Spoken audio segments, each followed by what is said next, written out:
ओम शांति। आज 19 मार्च 2026 की साकार मुरली से बाबा कहते, मीठे बच्चे। हाँ जी बाबा, जैसे बाप दादा दोनों निरहंकारी हैं, देही अभिमानी हैं, ऐसे फॉलो फादर करो तो सदा उन्नति होती रहेगी। जैसे बाप दादा दोनों निरहंकारी हैं, ऐसे देही अभिमानी हैं, ऐसे फॉलो फादर करो तो सदा उन्नति होती रहेगी। प्रश्न किया, उच्च पद की प्राप्ति के लिए कौन सी खबरदारी रखना जरूरी है? उत्तर दिया, उच्च पद पाना है तो खबरदारी रखो कि मनसा से भी किसी को मेरे द्वारा दुख ना हो। नंबर 2, बाबा ने कहा, किसी भी परिस्थिति में क्रोध ना आए।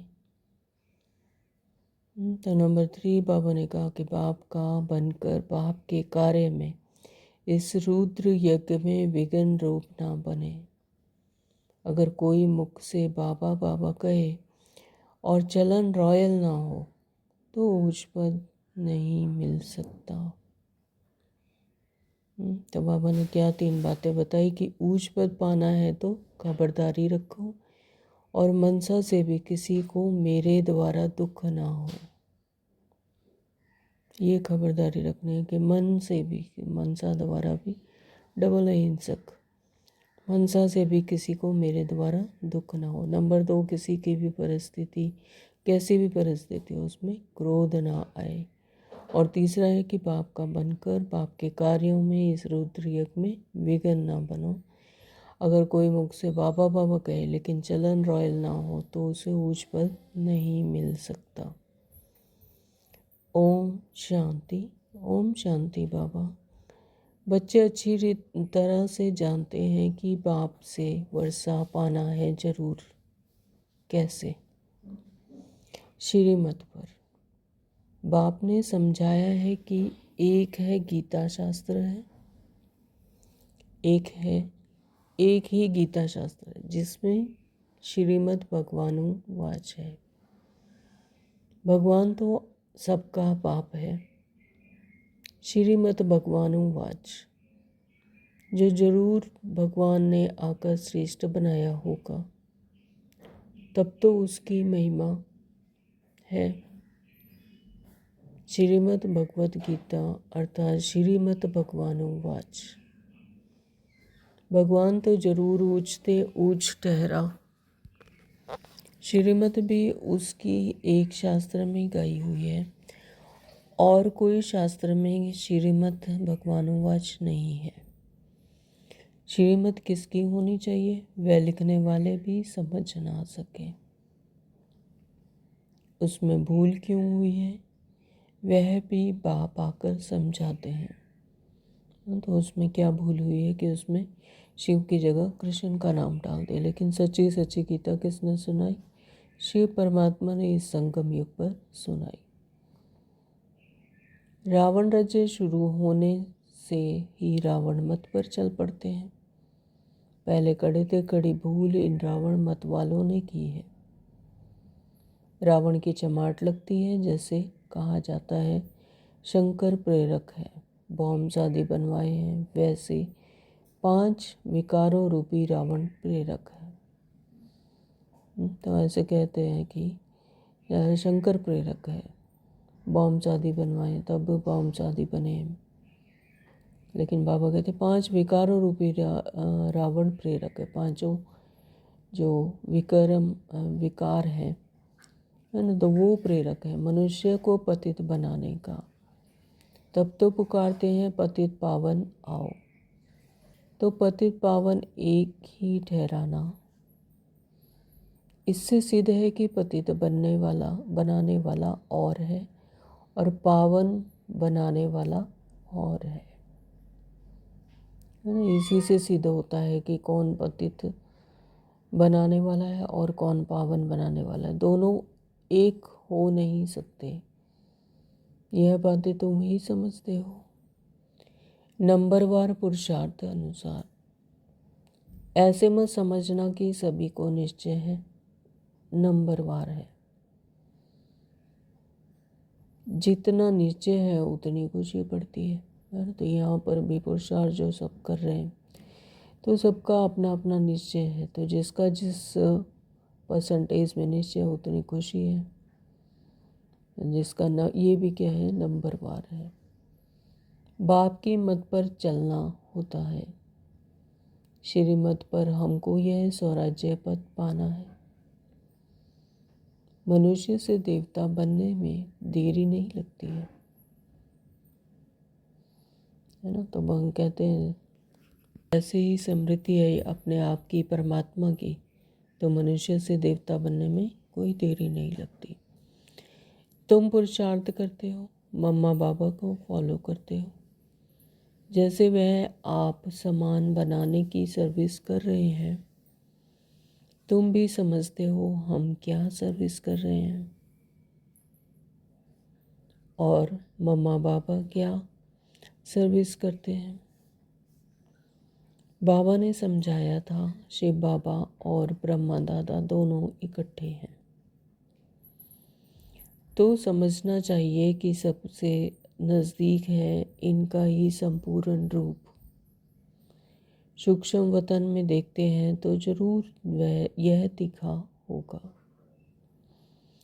परंतु जैसे बाप निरहंकारी हैं, देही अभिमानी है, वैसे यह दादा भी निरहंकारी है।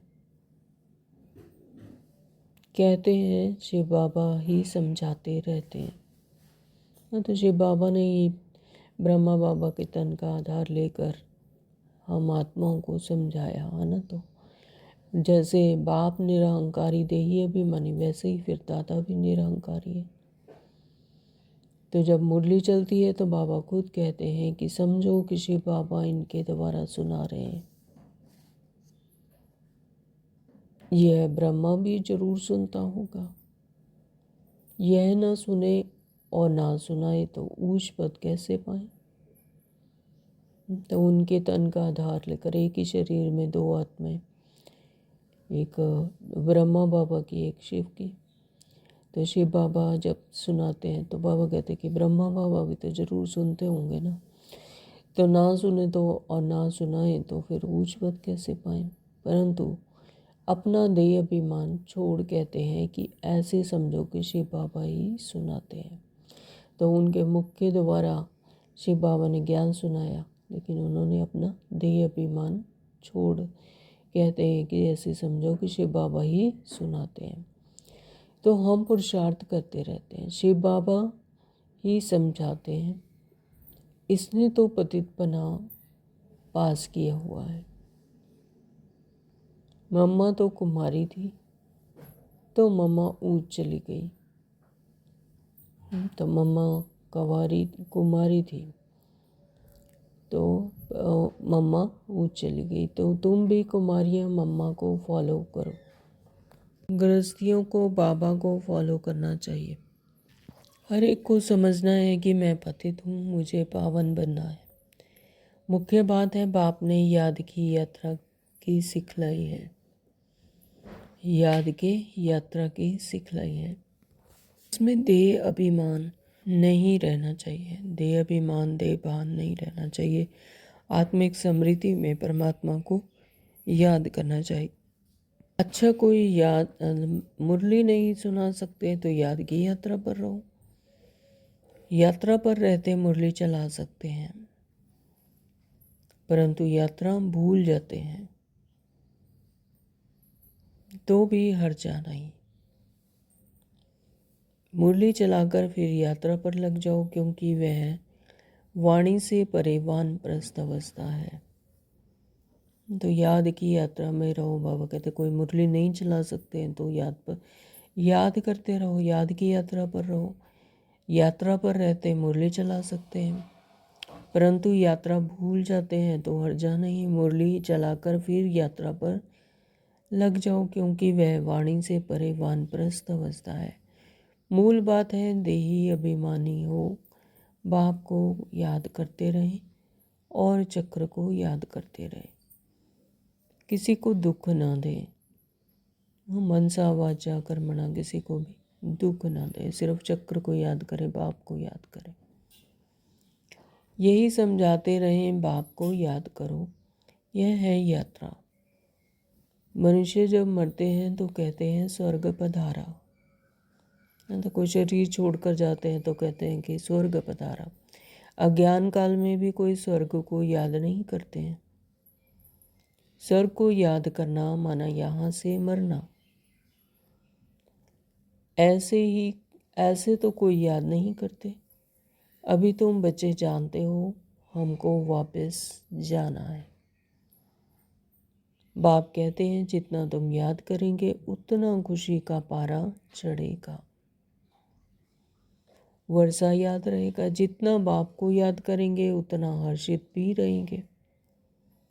बाप को याद ना करने से मूंझते हैं। तो परमात्मा को याद नहीं करते, तभी कन्फ्यूज़न आती है, तभी क्यों क्या कैसे के क्वेश्चन आते हैं। गुटखा खाते रहते हैं। तुम इतना समय याद कर नहीं सकते। बाबा ने आशिक माशूक का मिसाल बताया, तो वह भल धंधा करते हैं और वह भल चरखा चलाती रहती हैं, तो भी उसके सामने माशूक आकर खड़ा हो जाता है। तो आशिक माशूक को याद करते, माशूक फिर आशिक को याद करते। तो यहाँ तो सिर्फ तुमको एक बाप को याद करना है। वह सबका माशूक है। तुम बच्चे लिखते हो कि बाबा आप हमको याद करते हो। अरे जो सबका माशूक है वह फिर तुम आशिकों को याद कैसे कर सकेंगे? हो नहीं सकता। वह है ही माशूक। बाबा कहते तुम मुझे याद करो, मैं तुम्हारा माशूक हूँ। तुम सभी आत्माएं मेरी आशिक हो कि तुम याद करो मुझे। तो आशिक बन नहीं सकता। तो बाबा किसी को याद नहीं करते, वह है ही माशूक। बाबा कहते हो नहीं सकता, तुमको ही याद करना है।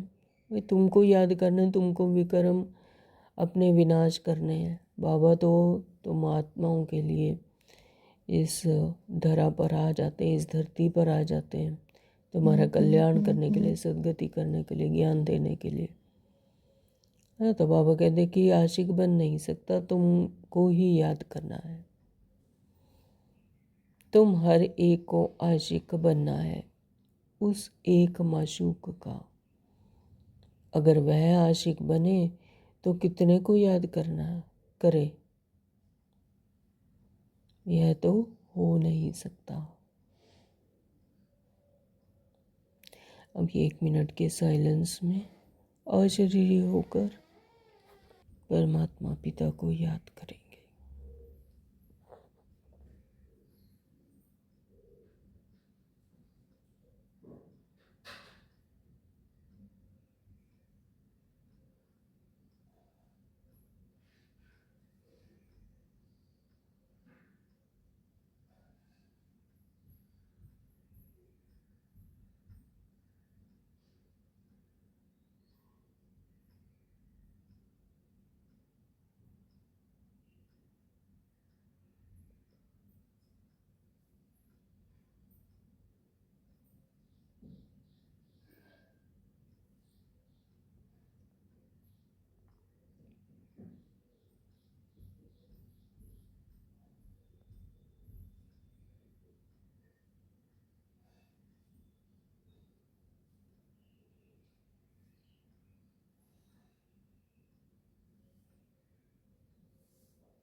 शांति।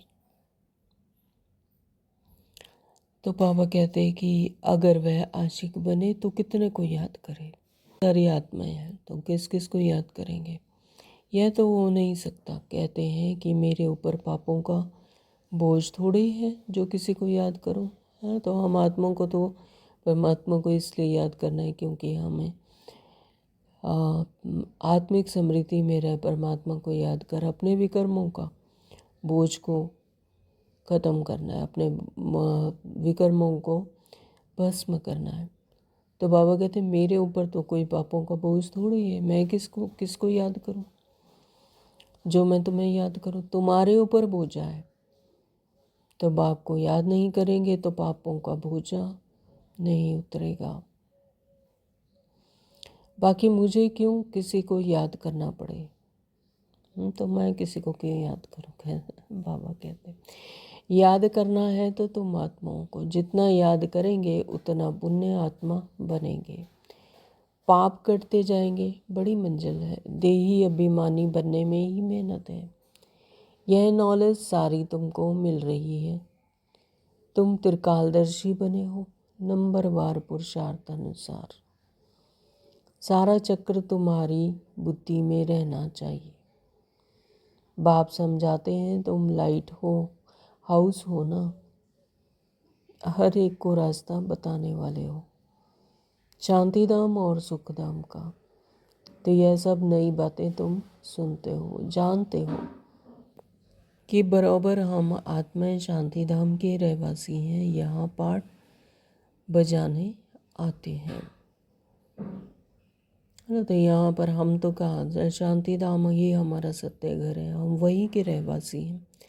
लेकिन इस सृष्टि चक्कर में, इस धरती पर, इस स्थूल दुनिया में पाठ बजाने के लिए आत्माएं आती हैं। अपना अपना जैसा जैसा रोल मिला हुआ है, ये क्या है, ड्रामा है, वर्ल्ड ड्रामा है, इसमें पाठ बजाने के लिए आत्माएं आती हैं। हम सब क्या है, एक्टर हैं। तो यही चिंतन बुद्धि में रहता चलता रहे तो मस्ती चढ़ जाए, है ना। तो जब यहाँ स्थूल दुनिया में भी कोई मूवी देखते हैं, कोई नाटक देखते हैं, तो उसमें कुछ भी होता रहे, कोई भी रोल कर रहा है तो उसको एंजॉय करते हैं। उसमें क्यों क्या का क्वेश्चन नहीं आता, है ना। तो ऐसे ही यहाँ पर भी जब इस ड्रीम वर्ल्ड को, इसको ड्रामा वर्ल्ड को, वर्ल्ड ड्रामा को जब इसी चिंतन से बुद्धि में रहे कि हम यहाँ पर एक्टर हैं और ये सब ड्रामा चल रहा है, तो फिर मस्ती चढ़ी रहे, तो फिर किसी से भी क्यों क्या कैसे के क्वेश्चन नहीं आएंगे। तो ड्रामा एक्यूरेट है, ड्रामा पर पूरा निश्चय होना चाहिए। तो बाबा ने समझाया है आदि से लेकर अंत तक तुम्हारा पार्ट है। अभी कर्मातीत अवस्था में जरूर जाना है, फिर गोल्डन एज में आना है।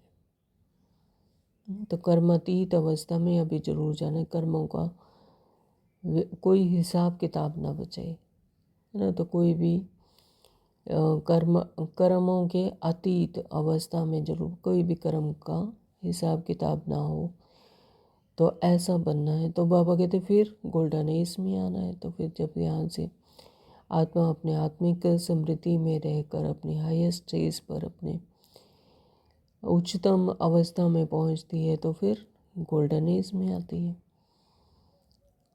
तो इस धुन में रहते अपना कल्याण करना है। तो यही धुन लगी रहनी चाहिए। सिर्फ पंडित नहीं बनना है, दूसरे को सिखाते रहेंगे, खुद उस अवस्था में नहीं रहेंगे तो असर पड़ेगा नहीं। तो बाबा आज ये भी समझाने दे रहे हैं कि पंडित नहीं बनना है, कि पंडित दूसरों को समझाते रहे कि राम करो, राम राम करो, राम राम करो, और खुद ही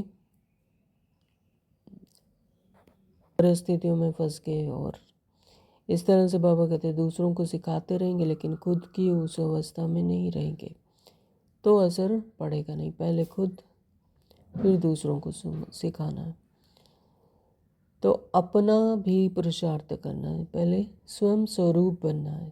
फिर बाप भी बताते हैं, हम भी याद करने की कोशिश करता हूँ। कभी माया का तूफान ऐसा आता है जो बुद्धि का योग तोड़ देते हैं। हाँ, तो ब्रह्मा बाबा बता रहे हैं कि मैं भी याद में रहने की कोशिश करता हूँ, लेकिन माया कभी ऐसा तूफान ले आती है जिससे बुद्धि का योग तोड़ देते हैं। बहुत बच्चे चार्ट भेज देते हैं, वंडर खाता हूँ कि यह तो हमसे भी तीखे जाते हैं। शायद वेग आता है तो चार्ट लिखने में लग जाते हैं, परंतु ऐसी अगर तीखी दौड़ी पहने तो नंबर 1 में चले जाएं। बाबा कहते अगर इतना याद करते हैं, इतना अच्छा चार्ट लिखते हैं, तो फिर जैसे कि तीखी दौड़ी है तो फिर तो नंबर 1 में चले जाएं।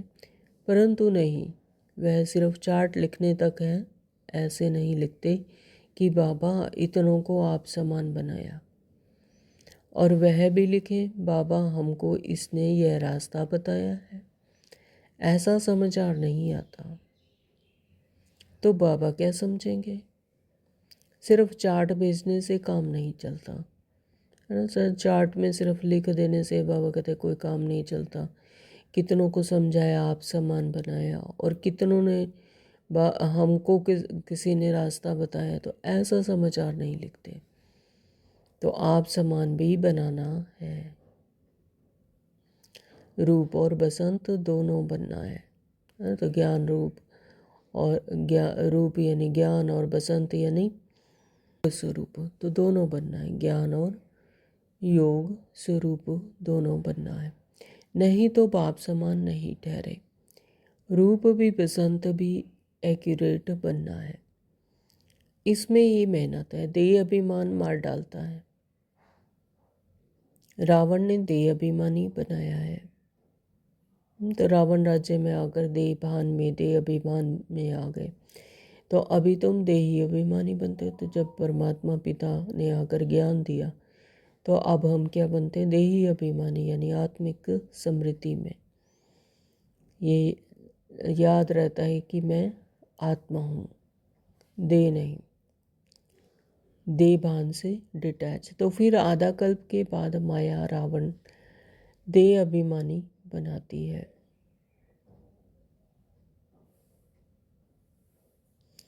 देही अभिमानी तो मीठा बन जाते हैं। जो आत्मिक स्मृति में रहते हैं, देही अभिमानी होते हैं, तो वो मीठा बन जाते हैं। क्योंकि आत्मिक स्मृति में रहते हैं तो उसमें फिर कोई तेरा मेरा, ईर्ष्या द्वेष, है ना, ये सब नहीं होता। तो मीठा बन जाते हैं। हर किसी के प्रति एक ही तरह का व्यवहार होता है। तो संपूर्ण तो अभी कोई भी बना नहीं है। इसलिए बाबा हमेशा कहते हैं कि किसी के भी दिल को रंज नहीं करना है। तो संपूर्ण बनना है। संपूर्ण कब बनेंगे, जब किसी से भी कोई हिसाब किताब नहीं होगा, कोई विकर्म नहीं होगा। संपूर्ण तो अभी कोई भी बना नहीं है, बाबा कहते। इसलिए बाबा हमेशा कहते हैं कि किसी के भी दिल को रंज करना, दुख नहीं देना है। सबको बाप का परिचय दो।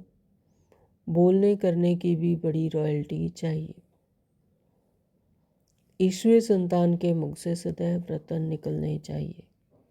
तुम मनुष्य को जिए दान देते हो। रास्ता बताना है और समझाना है। तुम परमात्मा के बच्चे हो ना, तो उनसे तुमको स्वर्ग की रजाई मिलनी चाहिए। फिर अब वह क्यों नहीं है।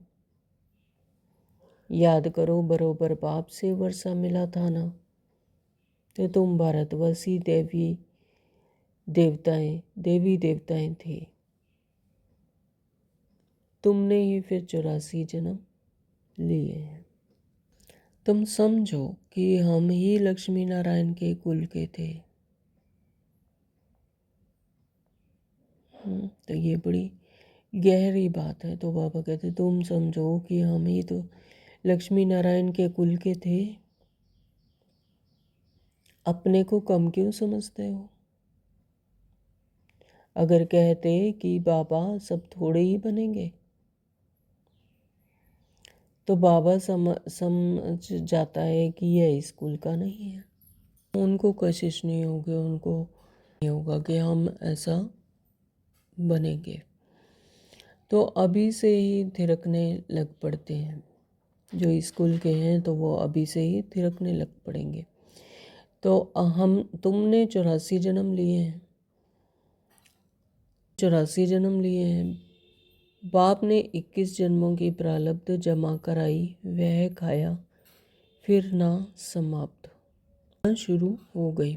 तो बाप ने 21 जन्मों की प्रारब्ध जमा कराई, वह फिर खाया, फिर होना शुरू हो जाता है, फिरना शुरू हो जाता है, यानी समाप्त होना शुरू हो जाता है। तो कट चढ़ते चढ़ते तमो प्रधान कौड़ी मिसल बन पड़े हो। क्योंकि कट चढ़ते चढ़ते फिर तमो प्रधान से कौड़ी मिसल बन पड़ते हैं। तो भारत ही 100% सॉल्वेंट था, यानी संपन्न था।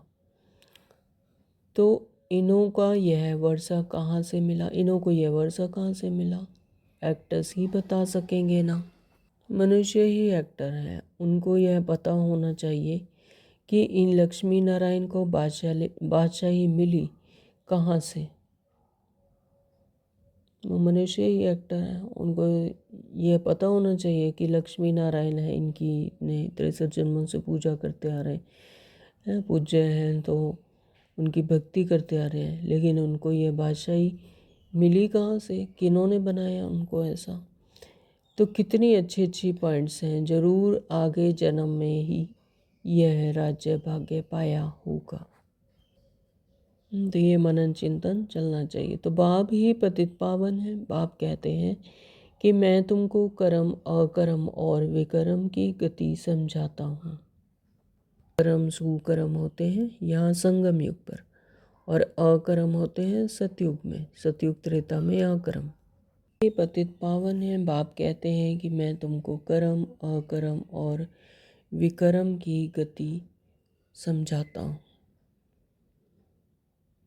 तो रावण राज्य में मनुष्य के कर्म विकर्म हो जाते हैं। तो रावण राज्य में हिसाब किताब बनता है, क्योंकि देह भान में आते हैं, फिर मैं मेरा लगाते हैं, तो उसका हिसाब किताब बनता है। तो यानी कर्म विकर्म हो जाते हैं। वहाँ तुम्हारे कर्म अकर्म होते हैं, कहाँ, स्वर्ग में, है ना। तो वहाँ पर कोई हिसाब किताब नहीं बनता, क्योंकि आत्मिक स्मृति में रहकर कोई कर्म करते हैं। तो इसलिए वहाँ पर अकर्म होते हैं, हिसाब किताब नहीं बनता। वह है दैवीय सृष्टि। मैं रचता हूँ तो ज़रूर मुझे संगम पर आना पड़े। हाँ, तो बाबा कहते हैं मैं तो रचता हूँ, क्रिएटर हूँ, तो मुझे संगम पर आना पड़ता है। तो यह है रावण राज्य, वह है ईश्वरीय राज्य। ईश्वर अब स्थापना करा रहे हैं। तुम सब ईश्वर के बच्चे हो, तुमको वर्षा मिल रहा है। भारतवासी ही सॉल्वेंट थे, अब इंसॉल्वेंट बन गए। पहले संपन्न थे अपने मूल गुणों से, सुख शांति आनंद, है ना। तो अब इंसॉल्वेंट बन गए, अपने ही मूल गुणों से विमुख हो गए, नहीं जानते, अपने ही गुणों को भूल गए, मूल गुणों को, है। तो अब जैसे इंसॉल्वेंट बन गए। तो यह बना बनाया ड्रामा है, इसमें फ़र्क नहीं हो सकता।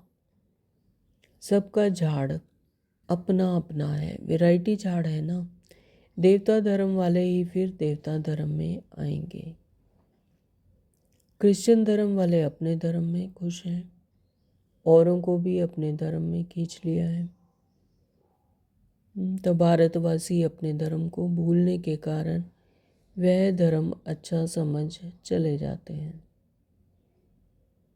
विलायत में नौकरी के लिए कितने जाते हैं, क्योंकि वहाँ कमाई बहुत है। तो ड्रामा बड़ा वंडरफुल बना हुआ है, इसको समझने की अच्छी बुद्धि चाहिए। विचार सागर मंथन करने से सब कुछ समझ में आ जाता है। यह बना बनाया अनादि ड्रामा है। तो तुम बच्चों को आप समान सदा सुखी बनाना है। यह तुम्हारा धंधा है, पतितों से पावन बनाना।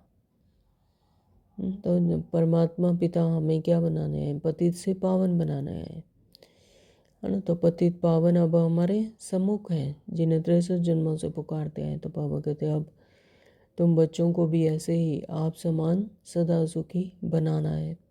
ये तुम्हारा ही धंधा है कि पतितों को पावन बनाना। जैसे बाप का धंधा वैसे तुम्हारा मुखड़ा सदैव देवताओं जैसा हर्षित होना चाहिए, खुशी में। तो देवताओं को का चेहरा कैसा होता है, खुशी का होता है।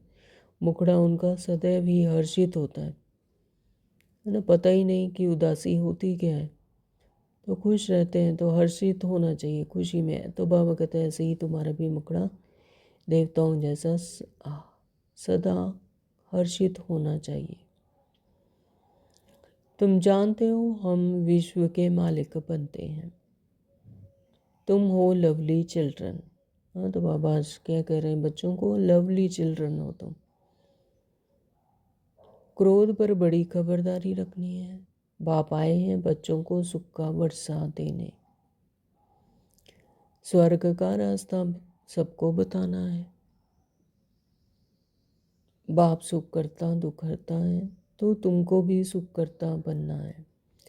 किसी को दुख नहीं देना है। दुख देंगे तो तुम्हारी सजा 100 गुना बढ़ जाएगी, है ना। मनसा वाचा कर्मणा, किसी को भी दुख नहीं देना है, तुम्हारी सजा नहीं तो 100 गुना बढ़ जाएगी।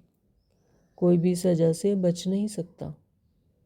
बच्चों के लिए तो खास ट्रिब्यूनल बैठती है ना। तो जिन्होंने ज्ञान नहीं लिया तो उनके लिए तो आम ट्रिब्यूनल बैठती है, लेकिन बाबा कहते बच्चों के लिए तो खास ट्रिब्यूनल बैठती है कि सब कुछ ज्ञान होते हुए जानते हुए भी फिर अगर कोई गफलत करते हैं, कोई दुख देते हैं, तो उनको 100 गुना दंड पड़ता है, सज़ा मिलती है।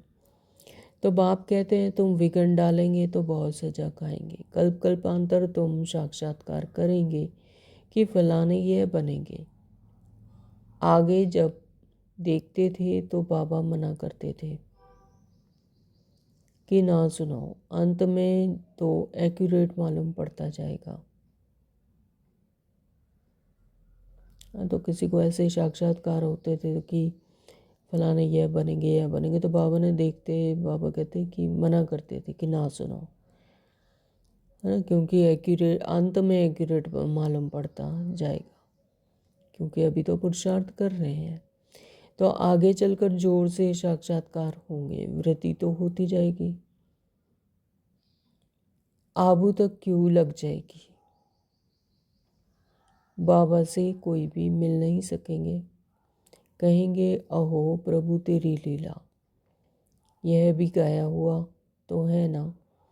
तो विद्वान पंडित आदि भी पीछे आएंगे। विद्वान पंडित हैं वो भी ज्ञान सुनने तो आएंगे, तो उन्हों के सिंहासन भी हिलेंगे। तुम बच्चे तो बहुत खुशी में रहेंगे। अच्छा, मीठे मीठे सिकलदे बच्चों प्रति माता पिता बाप दादा का याद प्यार।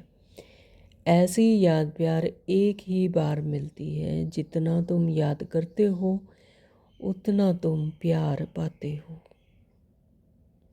विकर्म विनाश होते हैं और धारणा भी होती है।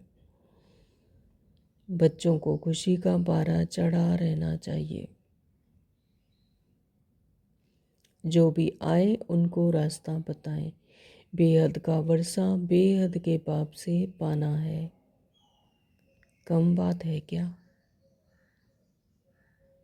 ऐसा पुरुषार्थ करना चाहिए। जी बाबा।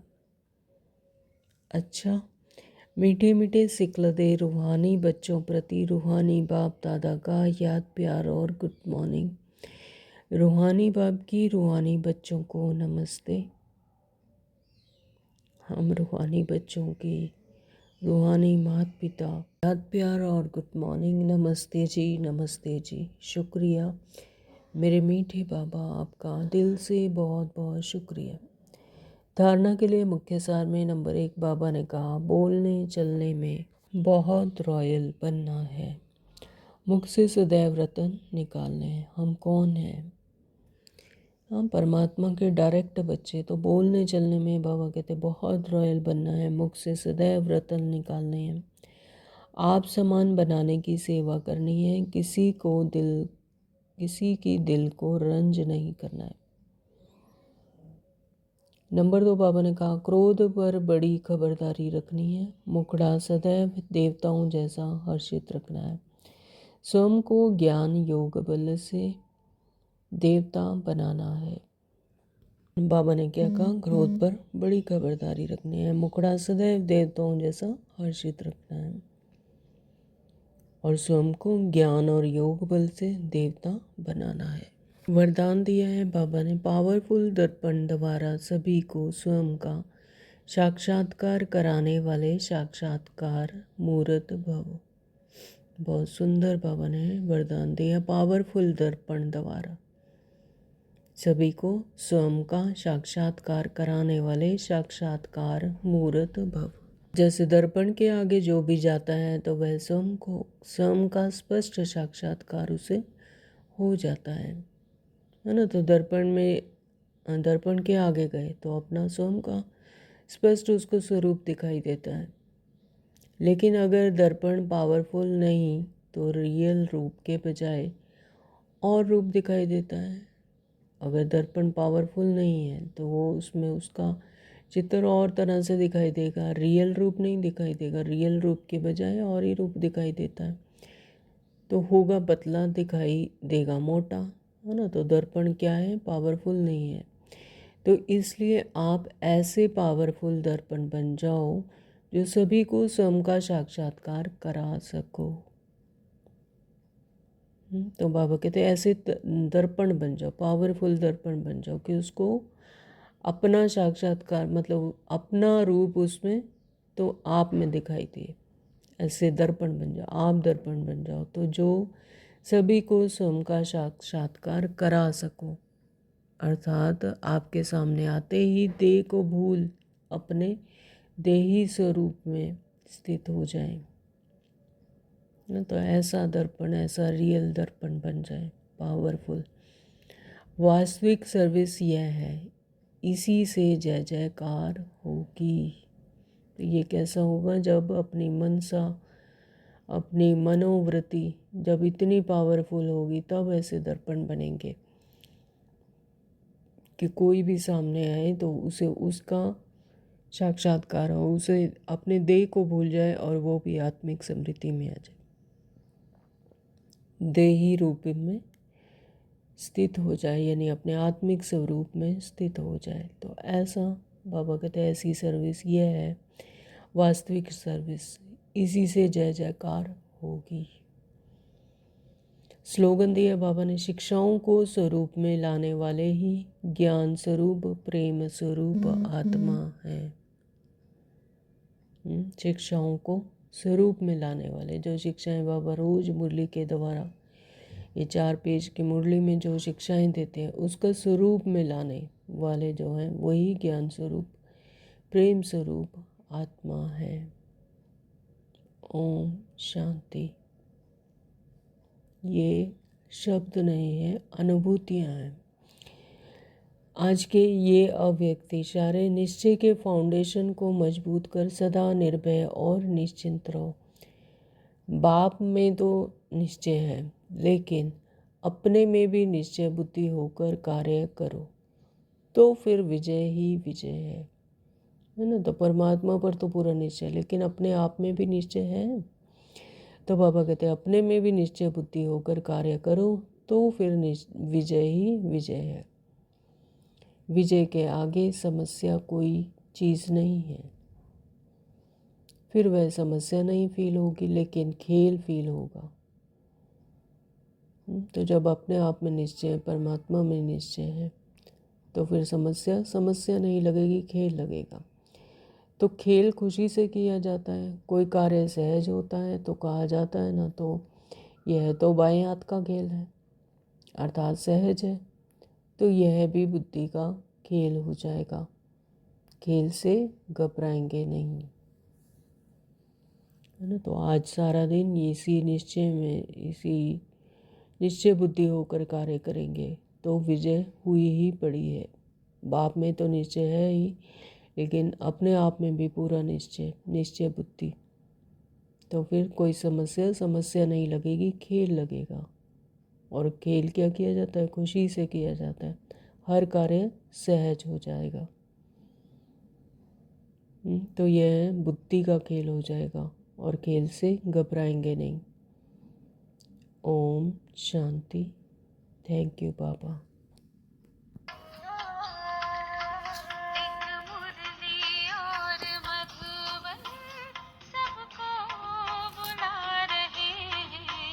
उस प्यार के सागर से मिलन करा रहे हैं। एक मुरली और मधुबन सबको बुला रहे हैं। उस प्यार के सागर से